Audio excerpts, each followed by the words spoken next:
Áudio 21 do livro Autobiografia de Madame Guyon, capítulo 14. Atraída para o interior. Não és tu suficientemente forte para erradicar esta injusta duplicidade de meu coração?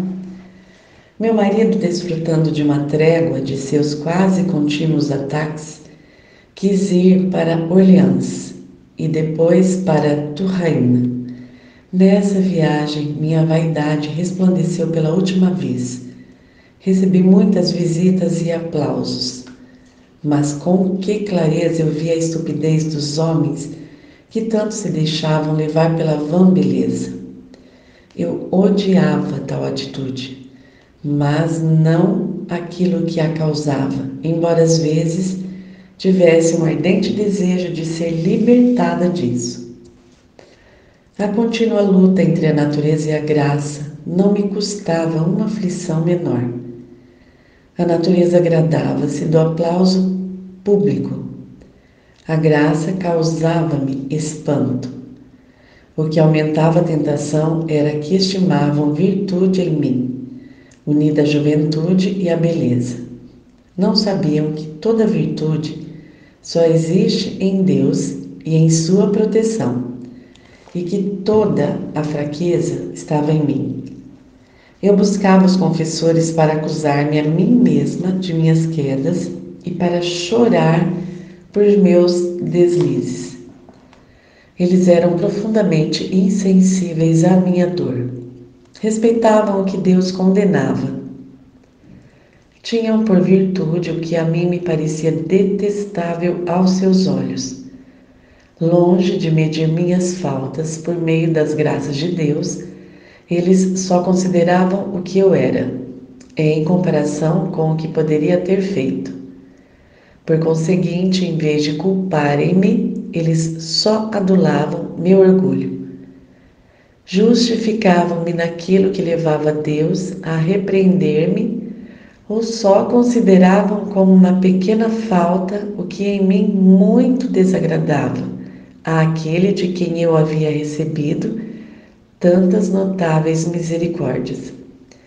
A hediondez do pecado não deve ser avaliada unicamente por sua natureza, mas também pelo estado em que se encontra a pessoa que os comete. A menor infidelidade de uma pessoa é mais prejudicial para seu marido do que aquelas muito mais graves em sua serventia. Eu lhes contei todos os problemas pelos quais havia passado por não ter coberto totalmente meu colo. Meu colo estava muito mais coberto do que o da maioria das mulheres de minha idade. Asseguraram-me de que eu estava vestida de maneira bastante recatada. Como meu marido gostava de meu vestido, não havia nada de errado nele. Meu orientador interior ensinou-me o contrário. Em minha idade, eu não tinha coragem suficiente para segui-lo e vestir-me de uma maneira diferente dos outros. Minha vaidade enchia-me de pretextos aparentemente justos só para seguir os padrões da moda. Se os pastores soubessem o dano que fazem ao engrandecerem a vaidade feminina, eles seriam mais severos contra ela. Tivesse eu encontrado uma pessoa suficientemente honesta para tratar comigo com franqueza, não teria persistido. No entanto, minha vaidade, apoiando-se na opinião declarada de todos os outros, induziu-me a pensar que estavam certos e que meus próprios escrúpulos eram pura fantasia. Nesta viagem, deparamo-nos com acidentes suficientes para assustar a qualquer pessoa. Embora a natureza corrupta prevalecesse até onde acabei de mencionar, não obstante, minha resignação a Deus era tão forte que não tive medo, mesmo quando aparentemente não havia possibilidade de escape. Em uma ocasião, pegamos um caminho estreito e avançamos até o ponto de não podermos mais voltar.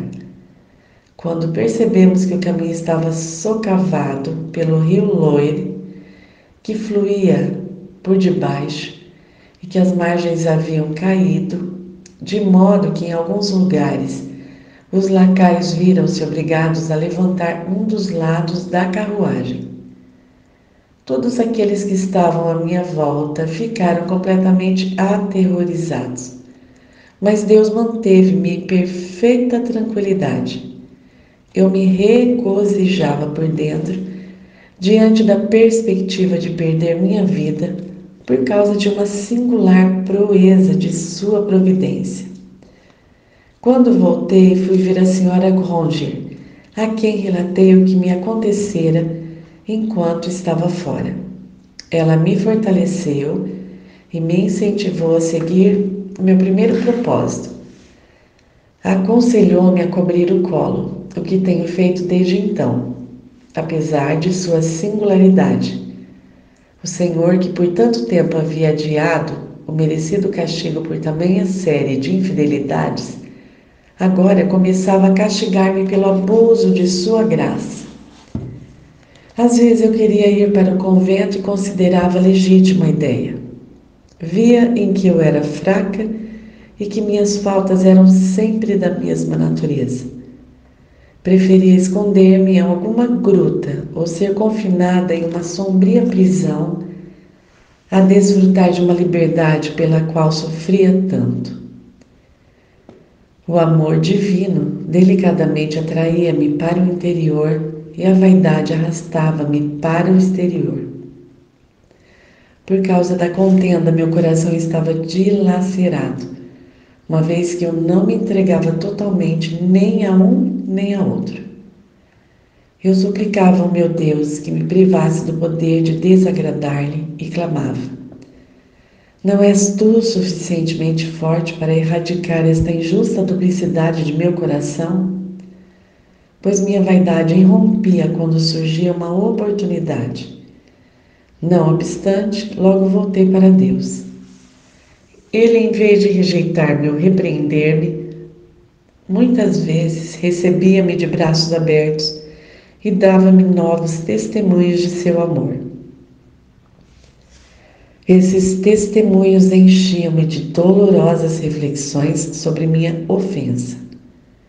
Embora esta miserável vaidade ainda fosse muito palpável, meu amor por Deus era tão grande que após minhas andanças eu teria preferido sua vara a seus cuidados. Estimava mais seus interesses que os meus e queria que ele mesmo fizesse justiça sobre mim. Meu coração estava cheio de dor e amor. Eu sentia um aguilhão tão logo ofendesse aquele que tão generosamente mostrava sua graça sobre mim. Não é de admirar que aqueles que não conhecem a Deus o ofendam com seu pecado. Entretanto, o fato de um coração que amava mais a Ele do que a si mesmo e tanto experimentava seu amor, ser seduzido por inclinações que detesta é um terrível martírio. Ó Senhor, quando sentia com maior força tua presença e teu amor, eu dizia quão maravilhosamente tu concedias teus favores a uma criatura tão miserável, uma criatura que só correspondia com ingratidão. Pois se alguém interpretar esta vida com atenção, verá que da parte de Deus não há senão bondade, misericórdia e amor, e de minha parte, fraqueza, pecado e infidelidade. Não tenho nada do que me gloriar, senão de minhas enfermidades e de minha indignidade, uma vez que neste eterno enlace matrimonial que tu tens feito comigo, a única coisa que eu trazia comigo era fraqueza, pecado e miséria. Como eu me regozijo em dever tudo a ti, e em saber que tu agracias meu coração com uma visão dos tesouros e imensuráveis riquezas de tua graça e teu amor. Tu me tens tratado como se um majestoso rei tivesse de casar-se com uma pobre escrava, esquecer-se de sua escravidão, dar-lhe todos os adornos de que necessitasse para ser agradável aos seus olhos e a perdoar-se livremente de todas as suas faltas e péssimas qualidades que sua ignorância e má educação deram a ela. Tu tens feito que este seja meu caso. Minha pobreza transformou-se em minha riqueza, e no extremo de minha debilidade encontrei minha força.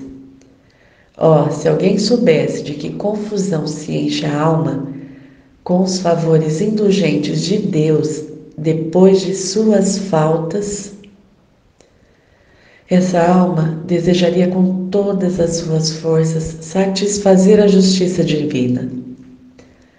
Compus versos e pequenas canções para lamentar-me. Praticava austeridades, porém elas não satisfaziam meu coração. Eram como estas gotas de água que só servem para atiçar o fogo. Quando olho para Deus e para mim mesma, vejo-me obrigada a clamar. Ó admirável conduta do amor para com o mal agradecido infeliz. Ó horrível ingratidão para com tamanha bondade inigualável. Grande parte de minha vida não passa de uma mistura de coisas tão opostas, suficiente para afundar-me na sepultura que se encontra entre a dor e o amor.